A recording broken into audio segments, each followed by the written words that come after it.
அத்தியாயம் 4. துறைவாசிகளின் பிரதிநிதிகளாக பழவர்களான ராமமூப்பன், ஐயன் குஞ்சு இருவரும் தங்களோடு மேலும் இருவரையும் அழைத்துக் கொண்டு துறை அறையனை காண சென்றனர். காணிக்கையும் கொண்டு சென்றிருந்தனர். துறையே அழிந்து போகிறது.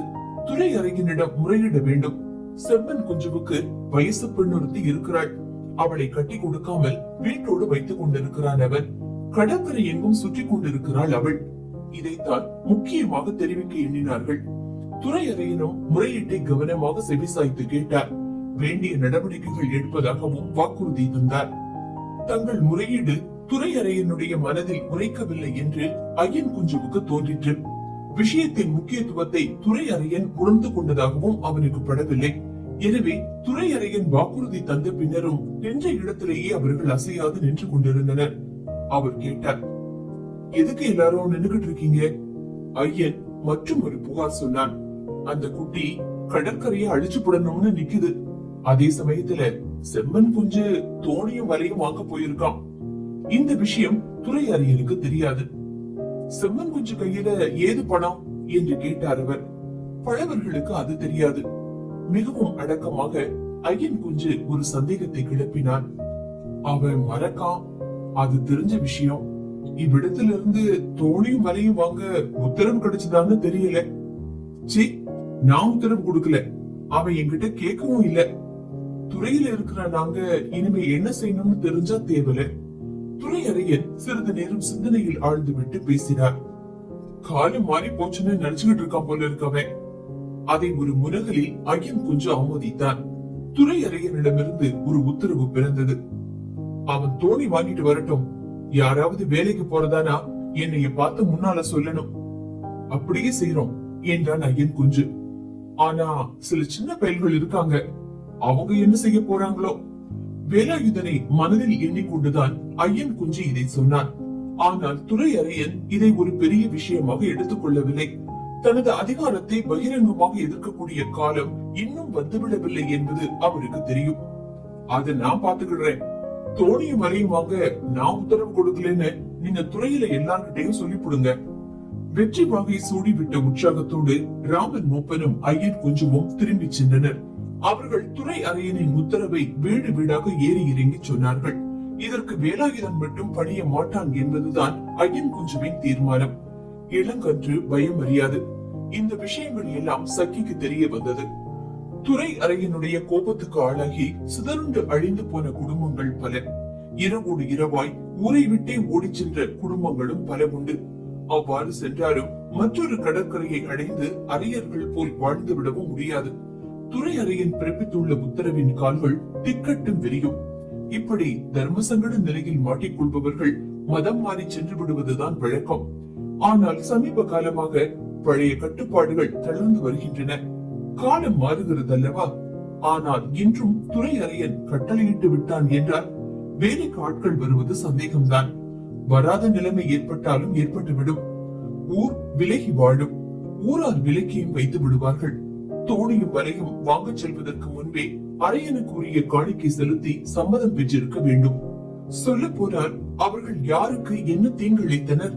துறை அறையன் விலக்கி விட்டான் என்பதே ஊர் முழுக்க பேச்சு. வயசு வந்த பெண்ணை கட்டி கொடுக்காமல் வீட்டோடு வைத்துக் கொண்டிருந்தது தவறுதான் என்று பெண்களும் பேசிக் கொண்டனர். இந்த ஜென்மமே எடுத்திருக்க வேண்டாம் என்ற எண்ணம் கூட கருத்தம்மாவுக்கு ஏற்பட்டது. அவளால் அவள் தாய் தந்தையருக்கு எத்தனை துன்பம்! தனக்கு வயசு வர வேண்டும் என்றோ மதமென்று உடம்பு வர வேண்டும் என்றோ எந்த கடவுளை அவள் வேண்டினாள்? கடற்கரையின் பவித்திர தன்மையை என்றும் அவள் குலைத்ததில்லை. அவள் கல்யாணம் ஆகாமல் நிற்கிறாள் என்றால் அதனால் யாருக்கு என்ன நஷ்டம்? ஆனால் இவைகள் எல்லாம் காதில் போட்டுக்கொள்ள அங்கு ஒருவரும் இல்லை. தாயும் மகளும் செம்மன் குஞ்சுவின் வருகையை மிக்க ஆவலுடன் எதிர்பார்த்து கொண்டிருந்தனர். 4-5 பெண்கள் காளி குஞ்சுவின் வீட்டில் கூடி பம்பளந்து கொண்டிருந்தார்கள். அவர்கள் பேச்சில் தனது குடும்ப விஷயம்தான் அடிபடுகிறது என்பது சக்கிக்கு தெரியும். மறைவில் நின்று கவனித்தாள் அவள். பரிக்குட்டி கருத்தம்மாவை வைத்துக் கொண்டிருக்கிறான் என்று ஒருத்தி சொன்னாள். தோணியின் மறைவில் நின்று கொண்டு கொஞ்சம் குலாவியதை அவளை பார்த்திருக்கிறாளாம். கருத்தம்மாவை கட்டி கொடுக்காமல் இருப்பதற்கு கூட அதுதான் காரணமாம். ஒரு தாயால் வேறு எதை வேண்டுமானாலும் பொறுத்து கொண்டிருக்க முடியும். இந்த பேச்சை பொறுப்பாளாவள். மறைவில் நின்றிருந்த சக்கி புலி போல் சீறிக்கொண்டு பாய்ந்தாள். தொடர்ந்து எல்லா வாயாடிகளும் போராட்டத்தில் இறங்கிவிட்டனர். சின்ன வயசில் சக்கியும் ஒழுக்கம் கெட்டு தெரிந்தாளாம். பதிலுக்கு காளி குஞ்சுவின் குழந்தையை சுட்டிக்காட்டி, இந்த குழந்தைக்கு அப்பா யாருன்னு உனக்கு தெரியுமா என்று காளி குஞ்சுவிடம் கேட்டாள் சக்கி. கருவாட்டுக்கு முன்பணம் கொடுத்துட்டு தெரிஞ்சானே அந்த துலுக்கன் தானே என்றும் அவள் கேட்டாள். அங்கு கூடியிருந்த எல்லா பெண்களை பற்றியும் அவர்களின் தாய்மார்களை பற்றியும் பழைய கதைகள் எத்தனையோ உண்டு. சக்கி தன்னந்தனியாகவும் மற்ற பெண்கள் எல்லோரும் ஒரு கட்சியாகவும் நின்று போர் நிகழ்த்தினர். வெகு அழகாக போராடினாள் சக்கி. வேலி அருகே நின்றவாறு கருத்தம்மா இதையெல்லாம் கேட்டுக்கொண்டுதான் இருந்தாள். அவர்கள் வாயில் அடிபட்ட பழங்கதைகளை கேட்டு அவள் வியப்பில் ஆழ்ந்து போனாள். அவளுடைய தாயாரும் பருவ வயதில் மனசை பறிகொடுத்தவள் தானா? அங்கு கூடியிருந்த எல்லா பெண்களும் கடற்கரைக்கு மாசு கற்பித்தவர்கள் தானா? அவர்களுடைய மேம்பட்ட வாழ்க்கை தத்துவம் பொருளற்ற வரட்டு பேச்சுதானா? இந்த பெண்களை பற்றி எத்தனையோ கதைகள் புறப்பட்ட பின்பும் மேற்கு கடல் அப்படியே விரிந்து பறந்துதான் கிடக்கிறது. தோணிகள் இன்னும் கடலுக்கு சென்று வருகின்றன. வலை வீசி மீன் பிடிக்கத்தான் செய்கின்றனர். அரையர்கள் நன்றாக வாழ்ந்து வருகின்றனர். அப்படியானால் அந்த பழைய கதைக்கு பொருள்தான் என்ன? சண்டை பெரிதாகி கருத்தம்மாவின் விஷயத்துக்குத்தான் மீண்டும் அவர்கள் வந்து சேர்ந்தனர். கருத்தம்மா தனது இரு செவிகளையும் பொத்திக் கொண்டு விட்டாள். அத்தனையும் பச்சை பொய், வெறும் கற்பனை கதைகள் அத்தனையும். பரிக்குட்டியின் வைப்பாட்டியாம் அவள். படைக்குதிரை போல் நிற்கும் அவளை அவனால் தான் ஆள முடியுமா? இந்த ஏற்பாட்டின் மூலம் வருகிற சௌகரியங்களை எண்ணித்தான் கட்டி கொடுக்காமல் வைத்துக் கொண்டிருக்கிறார்களாம். இதே போல் அந்த பெண்களை குறித்து சக்கியும் அவளை பற்றி பிற பெண்களும் கூறிய கதைகள் வெறும் கற்பனையாகத்தான் இருக்க வேண்டும் என்று கருத்தம்மா எண்ணிக்கொண்டாள். சக்கியின் ஏச்சுக்கு பதில் கூற முடியாமல் தவித்த காளி குஞ்சு சொன்னாள், உனக்கு இனிமே தான் வரப்போகுது, பாத்துக்கிட்டே இரு. துறையறையன் கருவிக்கிட்டு தான் இருக்காரு. சக்கியும் விட்டுவிடவில்லை. அவளும் தொடர்ந்து வாயை காட்டிக் கொண்டிருந்தாள். அவள் உள்ளத்தில் எதிர்ப்பு உணர்ச்சி ஓங்கியது. சகட்டு மேனிக்கு எல்லோரையும் எதிர்க்க வேண்டும் என்ற துடிப்பு. என்ன திட்டம் போட்டிருக்கிறாராம் துறையறையன்? என்னத்தை செய்து போடுவாராமரு? அப்போது கருத்த பெண் சொன்னாள், முழுக்கும் கெட்டவிட என்ன செய்யணுங்கிறது துறையறையனுக்கு தெரியும். சக்கி தலை நிமிர்ந்து நின்று கேட்டாள். சக்கி தலை நிமிர்ந்து நின்று கேட்டாள், என்ன செய்து போடுவாராம்? நாங்க மதம் மாறிப்படுவோம். சாமியார் மதத்துல சேர்ந்து புட்டா அப்புறம் துறையறையன் என்னத்தை செய்துடுவாராம்? அப்போது மற்றொருத்தி சொன்னாள், அப்போ அப்படியாவது சொல்லு. தீர்மானம் பண்ணிக்கிட்டு தான் துலுக்க பைய கூட பொண்ண சுத்துறதுக்கு விட்ட போல இருக்கு. ரெண்டு பேருக்கும் அதுதான் தேவலை. இது இன்னொருத்தியின் பேச்சு. சக்கி கேட்டாள், அதுல என்னடி தப்பு? கருத்தம்மாவுக்கு அன்று வரையிலும் அனுபவி தெரியாத துக்கம் பொங்கிற்று. என்ன மனவேதனை என்றும் அதை சொல்லிவிட முடியாது. பிராண வேதனையுடன் கருத்தம்மா தாயை கூவி அழைத்தாள்.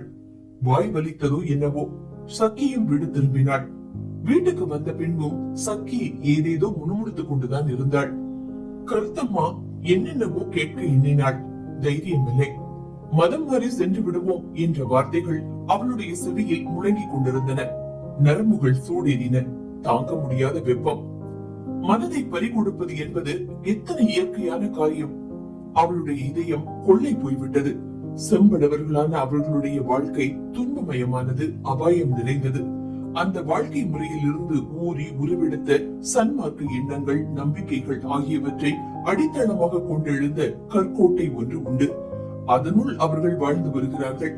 அந்த கோட்டையிலிருந்து விடுதலை பெற ஒரு வாசல் திறப்பது போல் இருந்தது. ஒரு முடிவுக்கு வந்துவிட்டால் போதும், விடுதலைதான். வேறு மதத்தை தழுவி விடுவது. அப்போது எப்படி இருக்கும்? குப்பாயம் அணிந்து கனமான வேட்டியையும் சுற்றி கொண்டு காதோரங்களை வரிசையாக துளைத்து அதில் நகை நட்டுகள் அணிந்து பரிக்குட்டி முன் தோன்றுகிற போது அவனுக்கு எத்தனை ஊப்பாக இருக்கும். அப்போது பரிக்குட்டி எத்தனை நேரம் வேண்டுமானாலும் அவளுடைய மார்பகங்களை விரித்துக் கொண்டிருக்கலாம். முன்னழகை ரசிக்கலாம், பின்னழகையும் ரசிக்கலாம். தங்களுக்கென்றே ஏற்பட்டிருக்கும் கட்டுப்பாடுகளை அவள் நன்கு தெரிந்து கொண்டிருந்தாள். உணர்ந்து கொள்ளத்தான் முடியவில்லை. அந்த கட்டுப்பாடுகளின் ஆழத்தில் இருந்து தப்பி சென்றுவிட இது ஒன்றுதான் வழி. அரையனுக்கு, கடலுக்கு செல்லும் அரையனுக்கு மனைவியாக இருக்க வேண்டியதில்லை. அந்த சமயத்தில் பரிக்குட்டி அங்கே வந்திருந்தான் என்றால் இதையெல்லாம் அவனிடத்திலேயே வாய்விட்டு சொல்லி இருப்பாள் கருத்தம்மா. நாங்க உன் மதத்துல சேர்ந்துட போறோம். பறிக்குட்டி சந்தோஷ வெறியில் துள்ளி குதித்து விடுவான். ஆனால் காரியத்தில் நிறைவேற்றிவிட வேண்டும் என்ற எண்ணத்துடனா சக்கி இதை சொன்னாள். அப்போது மூண்ட கோப வெறியில் பிறந்த வார்த்தைகளாகவும் இருக்கலாமே. நிஜமாகவே அந்த எண்ணம் அவளுக்கு உண்டா என்பதை அறிந்து கொள்ள கருத்தமா ஆசைப்பட்டாள். ஆனால் அதை வாய்விட்டு கேட்கவும் பயமாக இருந்தது. மனதில் ஊடாடும் சபலம் தெரிந்து விடுமோ என்ற கவலையும் கூட. இவ்வாறெல்லாம் தனக்குள் தானே எண்ணிக்கொண்டபடி அன்றைய பொழுதை கழித்தாள் கருத்தம்மா. ஒரு நாள் 2-3 பேர்கள் அங்கு வந்தனர். துரையரையன் அவர்களை அனுப்பி வைத்திருந்தார். செம்மன் குஞ்சு ஊர் வந்து சேரவில்லை. 4-5 நாட்களில் செம்மன் குஞ்சு வாங்கி இருந்த தோணி கடற்கரை வந்தடைந்தது. வலையும் இருந்தது. பள்ளிக்குன்றத்தைச் சேர்ந்த வலைக்காரன் கண்ணங்கோரனின் தோணி அது. ஒரு காலத்தில் அது புகழ் பெற்றிருந்த தோணியாம். அத்தனை பழசாகவும் இருக்கவில்லை. இந்த தோணியுடன் போட்டி போடக்கூடிய தோணி ஒன்று கூட சேர்த்தலை கடற்கரையில் கிடையாது. சாகரை காலங்களில் இந்த துறையைச் சேர்ந்தவர்களும் அதன் அற்புதமான ஓட்டத்தை பார்த்திருக்கிறார்கள். கண்ணங்கோரன் அந்த தோணியை விற்றுவிட்டானா என்ன? இப்போது அவனுக்கு சற்று போதாத காலம். அவன் தாராளமாக செலவு செய்பவன். அதோடு நல்ல பேரும் புகழும் கொண்டவன். தோணியை எல்லோரும் வந்து பார்வையிட்டனர். ஒருவரும் வெளிப்படையாக அபிப்பிராயம் எதுவும் சொல்லவில்லை. இருந்தாலும் லட்சணங்கள் பொருந்திய நல்ல தோணி அவனுக்கு கிடைத்து விட்டதே என்ற எண்ணம் தான் எல்லோருடைய மனதிலும் தோன்றியது. அச்ச குஞ்சு நண்பர்களிடம் சொன்னான், பள்ளிக்குன்றத்துக்காரரின் ஐஸ்வர்யம் இந்த தோணியோட வந்து செம்மன் குஞ்சுவுக்கு கிடைச்சு போச்சு. ஐயன் குஞ்சு சட்டென்று குறுக்கிட்டு பேசினார். அவன் அதிர்ஷ்டம் இந்த முக்குவனுக்கு வருமா? அவன் உடம்பு தங்க மாதிரி இருக்கும். சின்ன தொந்தி அழகா இருக்கும். அறையில வெள்ளை வேட்டி, கருப்பு கரை போட்ட மேல் வேட்டிய தோல்ல நெடுநீளமா போட்டுக்கிட்டு தோணி கரை வந்து சேர்ற வேளையில வந்து நின்றுட்டு இருப்பானே, அவனே இவனையும் ஒன்னா சொல்லிட முடியுமா? ராமன் மூப்பனும் தனது கருத்தை தெரிவித்தான். அப்படியானா கண்ணங்கரையல்னு எலும்பெடுத்து போயிருக்காளே சக்கி, அவ கண்டங்கோரம் பஞ்சாதி மாதிரி ஆயிட போறா. நீ பாத்துருக்கிறியா அவள? ஐயன் குஞ்சு சொன்னான். அவன் முகத்தை பார்த்தா கண்ணை பறிச்சிருமே. செம்மன் குஞ்சு வீட்டுக்கு வந்த போது அவனுக்கு தலை கனத்தது. மிகுந்த உற்சாகத்தோடு தான் அவன் திரும்பி வந்திருந்தான். சொந்தமாக தான் ஒரு தோணியும் வலையும் வாங்கியதை ஒரு பேர் அதிர்ஷ்டமாக கருதினான். அதோடு பள்ளிக்குன்றம் கண்டங்கோரின் வீட்டுக்கு சென்றதையும் அங்கு விருந்து உண்டதையும் விரிவாக சக்கியிடம் சொல்ல வேண்டும் என்று அவன் எண்ணிக்கொண்டிருந்தான். கண்டங்கோரனின் மனைவியை குறித்தும் சொல்ல வேண்டிய விஷயங்கள் நிறைய இருந்தன. இதையெல்லாம் எண்ணியவாறு வீட்டிற்கு வந்த போதுதான் பேரிடி தலையில் விழுந்து விட்டது. இதுபோல் தாங்க முடியாத பாரத்தை எந்த நாளும் அவன் தலையில் தூக்கி வைத்துக் கொண்டது கிடையாது. முன்பு ஒரு திட்டம் மனதை அடைத்துக் கொண்டிருந்தது. இப்போது அது நிறைவேறிவிட்டது. ஆனால் விஷயம் அதற்கு மேல் முன்னேறவில்லை. தோணியும் வலையும் வாங்கச் செல்வதற்கு முன்பே துரையரையனை போய் பார்க்கவில்லை என்பதுதான் பெரும் குற்றமாக சுமத்தப்பட்டிருந்தது. நெடுங்காலமாக எல்லோரும் பின்பற்றி வருகிற ஒரு காரியத்தை அவன் மீறிவிட்டான். தோணியும் வலையும் வாங்குவதற்கு பணம் திரட்டுவதே பெரும்பாடாக இருந்தது அவனுக்கு.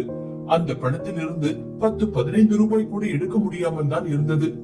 ஆனால் அது இத்தனை பெரிய தவறாக உருவெடுக்கும் என்று அவன் எண்ணவில்லை. தர்ம சங்கடமான நிலைமையில் அகப்பட்டுக் கொண்ட செம்பன் குஞ்சு தன் மனைவியை பார்த்து கேட்டான், எல்லாருக்கும் நாம என்ன துரோகம் செஞ்சு போட்டோம்? சக்கி சொன்னாள், ஏதாவது செஞ்சா தானா? பொறாம. அது வாஸ்தவம் தான். ஆனா 20-25 ரூபாய் இருந்தால் எல்லாவற்றையும் சரி கட்டி விடலாம். அதற்கு என்ன வழி?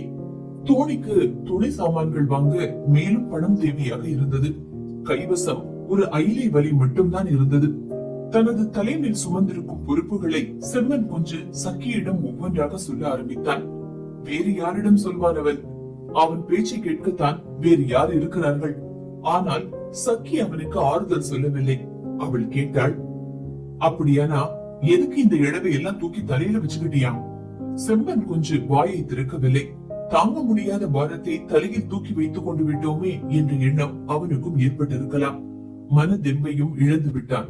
துறைவாசிகளும் ஒன்று கூடி எதிராக திரண்டு வருகிறார்கள். மீண்டும் சக்கி சொன்னாள், கையில இருந்த காசை வச்சு பொண்ணை கட்டி கொடுத்து அனுப்பி இருந்தா இந்த தொல்லையெல்லாம் வந்திருக்குமா? அதற்கும் செம்மன் குஞ்சு பதில் சொல்லவில்லை. மனதில் பேராசைகள் தோன்றிவிட்டதென்றால் பின் மனசாந்தி எது? இருப்பதை வைத்துக் கொண்டு காலம் தள்ளுவது புத்திசாலித்தனமோ? வாழ்க்கையில் மிகப்பெரிய ஆசை ஒன்று நிறைவேறிய நாள் அது. சொல்ல போனால் அந்நாளை திருநாளாக கொண்டாட வேண்டும். ஆனால் அன்று அந்த வீடு சோக மூட்டத்தில் ஆழ்ந்து கிடந்தது. அந்த இருட்டு. செம்பன் குஞ்சு தன் மனைவியிடம் சொன்னான், கையில ஒரு 35 ரூபாய் இருந்தா எல்லாத்தையும் சமாளிச்சு போடலாம். அது எப்படி முடியும் என்று கேட்டாள் சக்கி. அவன் தனது யோசனையை சொன்னான். துறையறையன நாளைக்கு போய் பார்க்கணும், அப்புறம் எல்லாம் சரியா போயிடும்.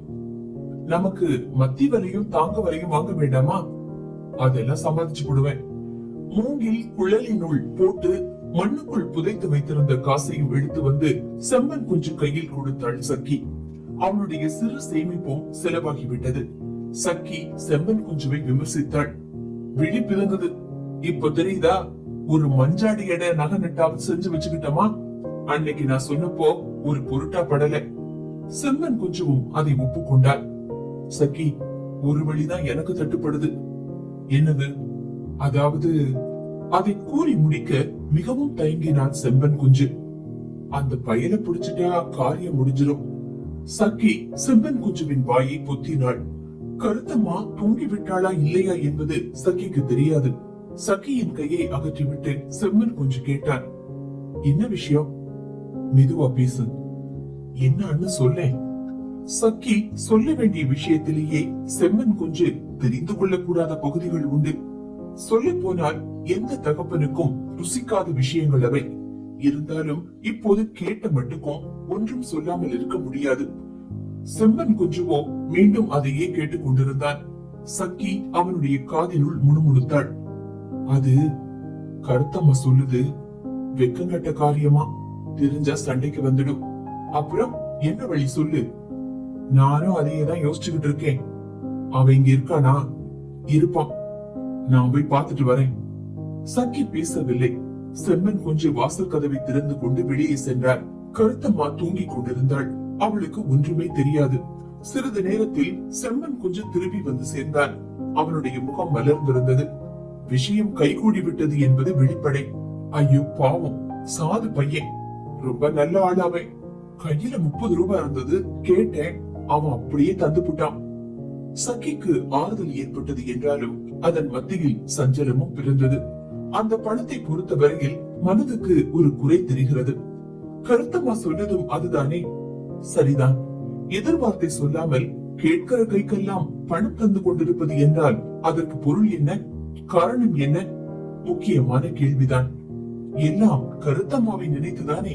மறுநாள் காலை செம்பன் குஞ்சு துறையறையனை காண சென்றார். எடுத்த எடுப்பில் சீறி விழுந்தார் அவர். அதன் பின் கோபம் சற்று தணிந்தது. பெண்ணின் திருமணத்தை கூடிய விரைவில் முடித்துவிட வேண்டும் என்ற கட்டளையும் பிறந்தது. புதிய தோணியின் மூலம் கிடைக்கிற வருமானத்தில் ஒரு பங்கையும் அன்றாடம் செலுத்திவிட வேண்டும். துறைவாசிகள் ரொம்பவும் பொறாமைப்படுவதாக செம்மன் குஞ்சு முறையிட்டான். அதை கவனத்தில் கொண்டு ஆவண செய்வதாக அரையனும் வாக்குறுதி தந்தார். அப்போதைக்கு குழப்பங்கள் அடங்கின. துணை சாமான்களோடு தோணியை கடலில் விடுவதென்றால் இன்னும் 500 ரூபாய் வேண்டி இருக்கும். அதுவும் நடக்கத்தான் போகிறது. பணம் எங்கிருந்து கிடைக்கும் என்பதே சக்கியின் கேள்வி. செம்மன் குஞ்சு பதில் சொன்னார், பரிகுட்டி கிட்ட வாங்கணும். சக்கி அசந்து போனாள். கருத்தம்மாவுக்கு தெரியாமலே அவர்களுக்குள் ஒரு சண்டை நடந்தது. கணவனுக்குரிய அதிகார விளக்கை காட்டினான் செம்மன் குஞ்சு. நீதான் கேட்கணும் என்றான் அவன்.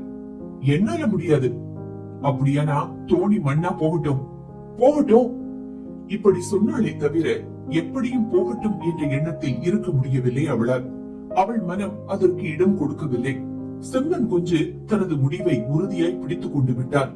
இனிமேல் அவன் எதுவும் செய்ய மாட்டான் என்ற எண்ணம் கூட சக்கிக்கு ஏற்பட்டது. செம்மன் குஞ்சுவின் உத்தேசமும் அதுதான். சக்கி கேட்டாள், சரி, உன்னை கேக்குறேன், இந்த பணத்தை எல்லாம் அவனுக்கு திருப்பி கொடுப்பியா?